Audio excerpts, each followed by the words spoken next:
Sure. Good morning, student. Now let us start an example. Next example on sole trader. So now we start with the example number 9. From the following trial balance of Mr.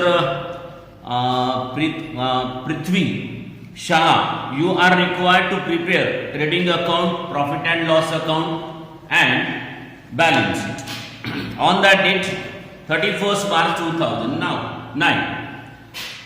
अब उसने एक example में देखो कि आपको trial balance दिया है, trial balance देने के बाद आपको एडजस्टमेंट दिया है।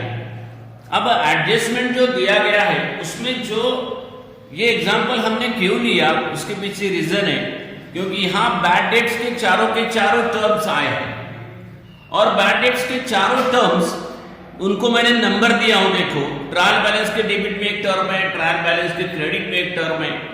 डेबिट वाले ट्रायल बैलेंस के डेबिट वाले को मैंने 1 नंबर लगाया है, ट्रायल बैलेंस के क्रेडिट वाले को मैंने 2 नंबर लगाया है। और एडजस्टमेंट में 2 बैड डेट्स है, एक है बैड डेट्स और दूसरी है आरडीडी। तो मैंने दूसरे बैड एडजस्टमेंट वाले को 2 नंबर और 3 नंबर लगाया। एडजस्टमेंट वाले की 2 एंट्री होंगी और ट्रायल बैलेंस वाले की 1-1 एंट्री होगी। तो वहां मैंने आपको देखो ये बैड डेट्स बहुत से बच्चों को बड़ा दिक्कत जाता है कि ये बैड डेट्स की एंट्री किस प्रकार किया जाए। तो ये तो ध्यान रखो कि बैड डेट्स ट्रायल बैलेंस में जो होता है उसकी एक ही एंट्री किया जाएगा। तो जो मैंने 1 नंबर किया उसका पीडी नंबर है और क्रेडिट वाला जो ट्रायल बैलेंस वाला है उसका नंबर आने वाला है -पीडी।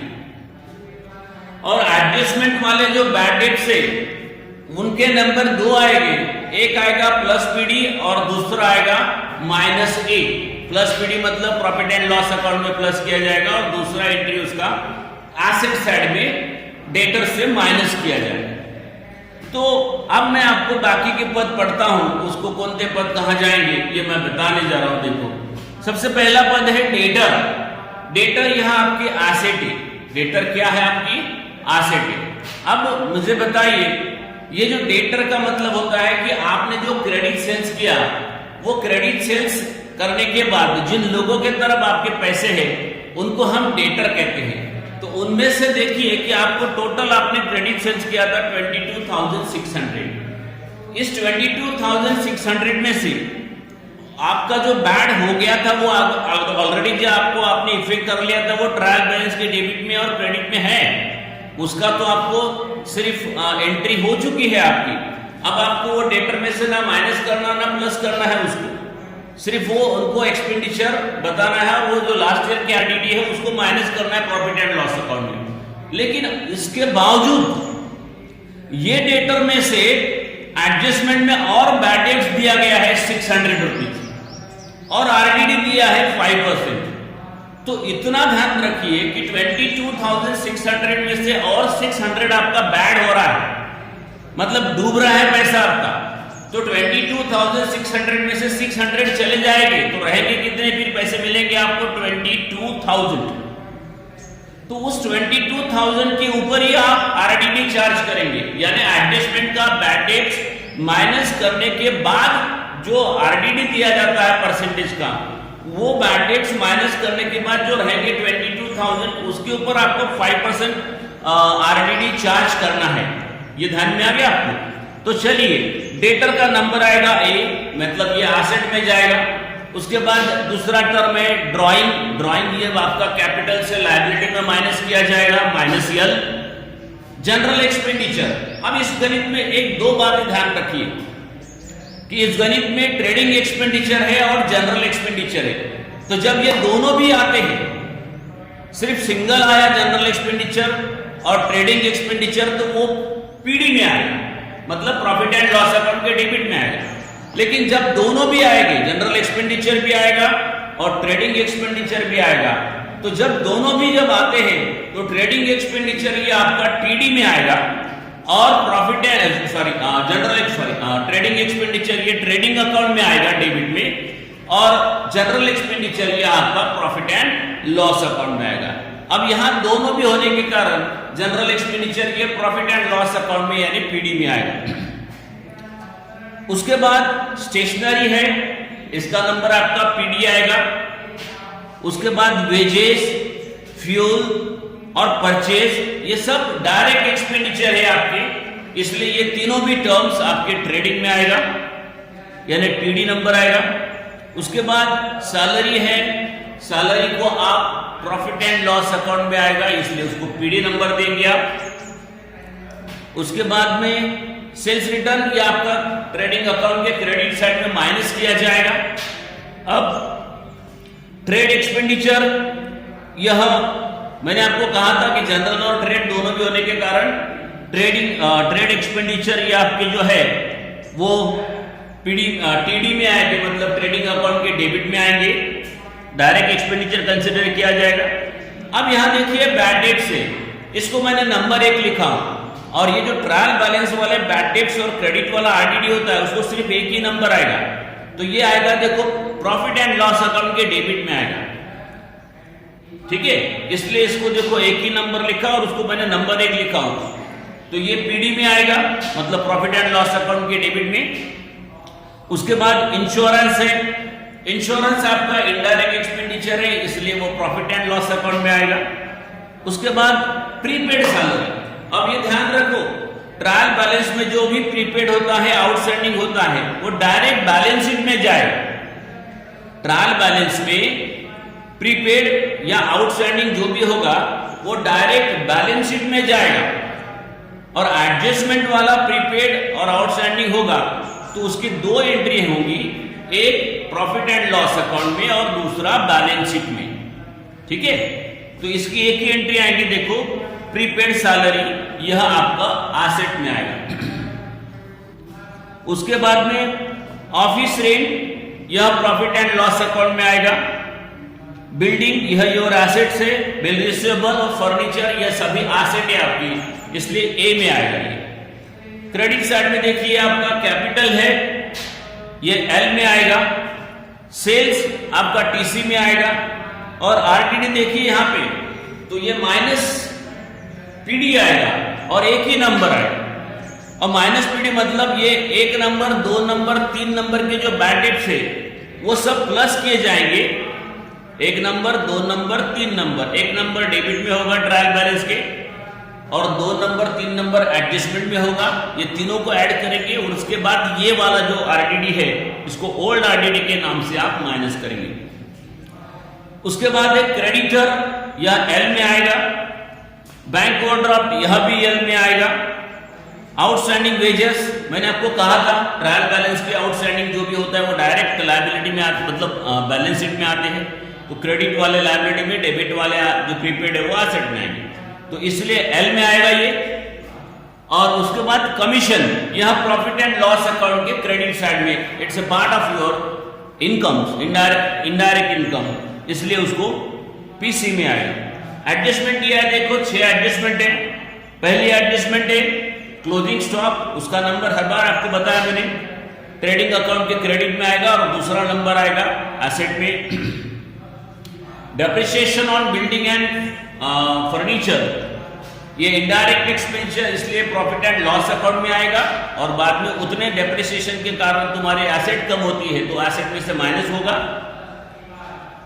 3 नंबर, देखो यहाँ पे बैड डेट्स और आरडीडी है, तो मैंने आपको पहले ही कहा था कि इसके 2 एंट्री आएंगे, ये 3 नंबर और 2 नंबर और 3 नंबर के बैड डेट्स है, तो ये 2 नंबर और 3 नंबर का bad debts profit and loss account में प्लस किया जाएगा। प्लस काय में होगा, वो जो डेबिट में बैड डेट्स बताया ना 300 रुपए, उसमें ये प्लस किया जाएगा, और बाद में ये दोनों भी बैड डेट्स, ये 600 और 5%, और ये जो 5% निकालते हैं हम डेटर के ऊपर निकालते हैं। आपके गणित में डेटर देखिए 22,600 है, 22,600 में से 600 रुपए ये जो एडजस्टमेंट वाला बैड डेट्स है वो माइनस किया जाएगा। माइनस करने के बाद आपके डेटर 22,000 रहेंगे, तो इस 22,000 के ऊपर 5% आप 1100 निकालेंगे। 1100 जो है ये बाद में इन दोनों की भी एंट्री एसेट में माइनस करेंगे डेटर से, ओके। इसलिए इसके 2 नंबर आएंगे, प्लस पीडी और माइनस ए। उसके बाद बोला गया है, देखो commission 300 earn but not received, मतलब आपको कमीशन मिला है, you got a commission but not received, आपको कमीशन प्राप्त हुआ लेकिन अभी तक मिला नहीं है, तो प्लस पीसी मतलब इनकम बढ़ जाएंगी आपकी और बाद में एसेट में बताएंगे। हाँ, ये नई एंट्री है, स्टॉक ऑफ स्टेशनरी ऑन 31 मार्च 2009, यानी स्टेशनरी का स्टॉक वो 300 रुपया है। तो उससे क्या होगा कि आपका प्रॉफिट एंड लॉस अकाउंट में 300 रुपए से आप स्टॉक ऑफ स्टेशनरी से उसको कम करेंगे, इसलिए माइनस पीडी आएगा ये 300 रुपये, क्योंकि उतना आपका स्टेशनरी का स्टॉक खर्चा नहीं हुआ ना, तो इसलिए स्टॉक से उसको माइनस करेंगे, मतलब stock of stationery profit and loss account में 300 रुपये माइनस करेंगे और जितने का स्टेशनरी का स्टॉक बचा है उतनी आपकी एसेट मानी जाएंगी, इसलिए दूसरी एंट्री या एसेट में आएंगी। तो इसलिए इसका एंट्री नंबर आएगा माइनस पीडीए। और लास्ट एंट्री है goods of ₹500 distributed as a free sample.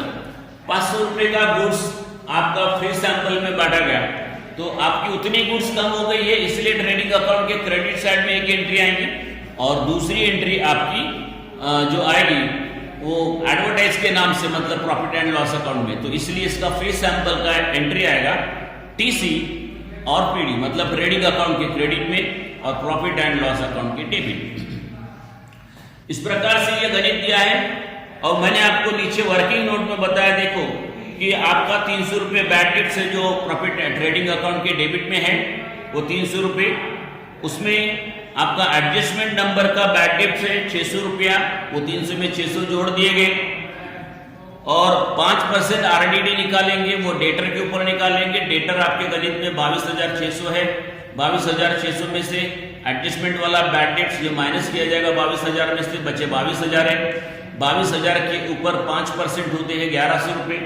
ऐसे वर्किंग नोट में देखो तो 300, 600 और 1,100 इन तीनों का एडिशन होता है, 300, 600, 1,100 ये कुल मिलाकर होते हैं 2000 और इसमें से आपका ओल्ड आरडीडी जो क्रेडिट में है वो माइनस किया जाएगा।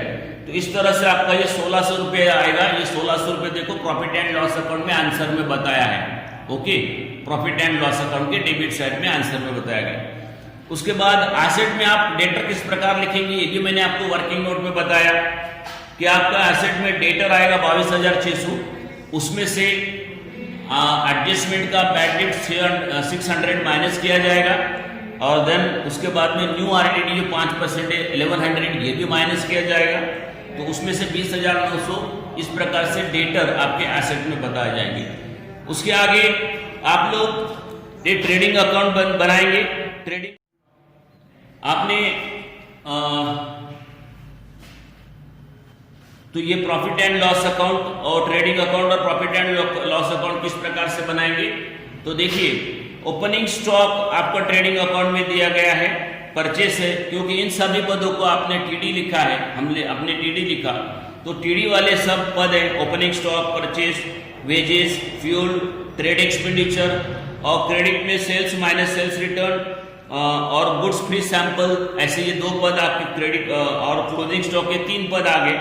इसमें से क्रेडिट में से डेबिट के टर्म्स माइनस करेंगे, तो क्रेडिट में से डेबिट के टर्म माइनस करने के बाद आपका यह ग्रॉस प्रॉफिट आ जाएगा। उसके बाद ये ग्रॉस प्रॉफिट आप प्रॉफिट एंड लॉस अकाउंट के क्रेडिट साइड में ले जाएंगे, तो प्रॉफिट एंड लॉस अकाउंट के क्रेडिट साइड को हम पीसी बोलते हैं। तो पीसी में हम जब भी एग्जाम्पल पढ़े तो उस एग्जाम्पल में से सिर्फ एक ही पद पीसी का था जिसका नाम है कमीशन, और इस कमीशन में एडजस्टमेंट थी आउटस्टैंडिंग की, तो उसको प्लस करेंगे, 900 में से 300 प्लस किया जाएगा, तो ऐसे मिला के ये 1200 आपका पीसी का एक टर्म आ जाएगा। और डेबिट साइड में देखिए जो पीडी में आने वाले टर्म्स कौन थे जिनको हमने टीडी लिखा है, तो वो है देखो जनरल एक्सपेंडिचर, स्टेशनरी। अब स्टेशनरी में देखो टोटल स्टेशनरी आपके 1,300 रुपये थी, इस 1,300 में से 300 रुपये का स्टेशनरी का स्टॉक था, तो 1,300 में से 300 रुपये माइनस किए जाएंगे और माइनस करने के बाद 1,000 रुपया बाहर आ जाएगा।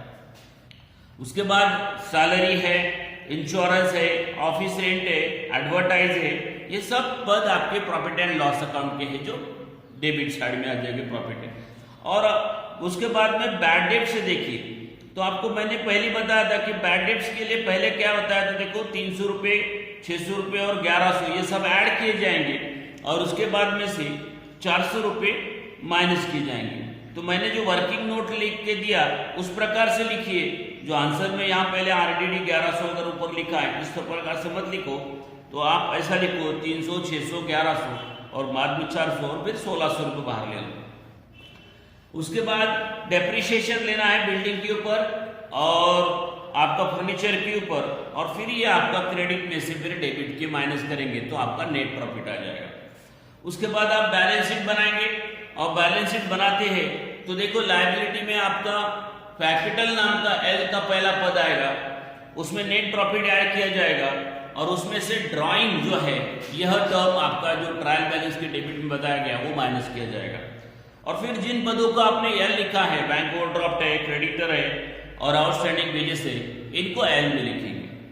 एसेट में देखिए आपका पहला पद है डेटर, डेटर में से चले जाएंगे बैड डेट्स और बैड डेट में से फिर आरडीडी माइनस करेंगे, और डेटर में से बैड डेट्स और आरडीडी माइनस करने के बाद आपका डेटर 20,900 रुपये बाहर आएगा।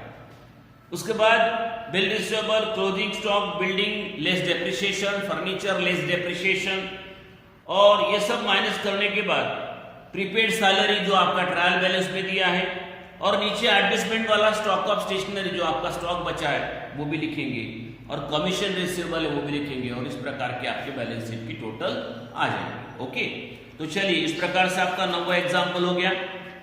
साथ साथ में मैं आपको अभी नेक्स्ट वीडियो आपका 10वां एग्जाम्पल का दूंगा, और उसके बाद में ये चैप्टर 1-2 गणित एग्जाम्पल में आपका हम खत्म कर देंगे।